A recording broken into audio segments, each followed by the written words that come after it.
कल कांग्रेस पार्टी की कार्यसमिति ने एक आश्चर्यजनक और देश विरोधी फैसला लिया है।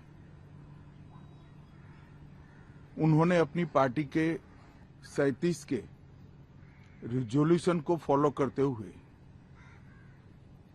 महान वंदे मातरम गीत के 2 ही छंद गाने का फैसला किया है। मैं इस समय पर पूरे देश को याद कराना चाहता हूं कि 1937 में कांग्रेस पार्टी ने मुस्लिम अपीसमेंट के लिए वंदे मातरम के 2 टुकड़े कर देश के विभाजन की नींव डाली थी और वहीं से 2 राष्ट्र के सिद्धांत को ताकत मिली थी और अंततोगत्वा देश का विभाजन हुआ और पाकिस्तान का जन्म हुआ था। आज जब वो ऐतिहासिक गलती को वंदे मातरम के गीत के प्रागट्य के 150वें साल में नरेंद्र मोदी सरकार ने सुधार कर बंकिम बाबू की ये अमर कृति को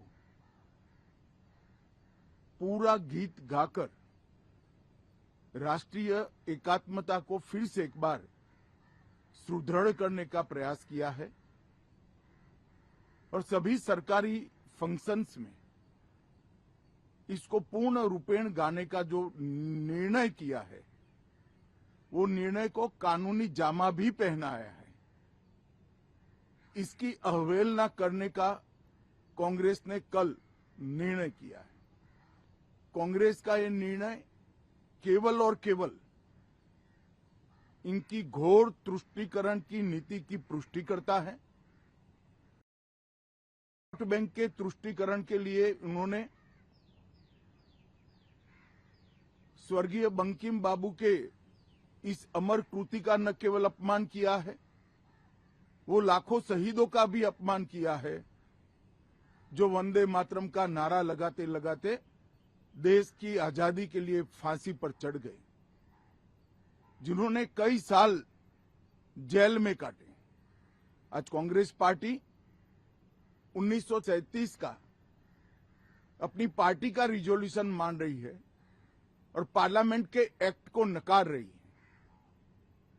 मुझे तो बड़ा आश्चर्य है, श्री राहुल गांधी की नेतृत्व में कांग्रेस पार्टी फिर एक बार इस देश में तुष्टीकरण की राजनीति को पुरजोश तरीके से आगे बढ़ा रही है।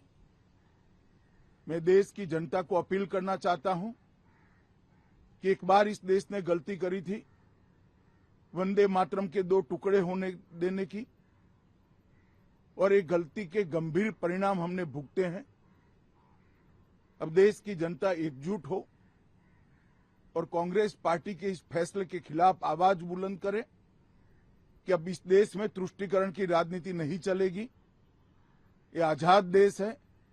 आजादी के 80 साल के बाद 1937 में जो फैसला कांग्रेस ने किया था, जिसको नरेंद्र मोदी जी ने सुधारा है, उसके सामने का कोई विरोध इस देश की जनता नहीं सहन करेगी। भारतीय जनता पार्टी कांग्रेस पार्टी के इस फैसले की कड़ी निंदा करती है और हम इसका जनता के बीच में और विधायी सदनों में भी पुरजोश विरोध करेंगे।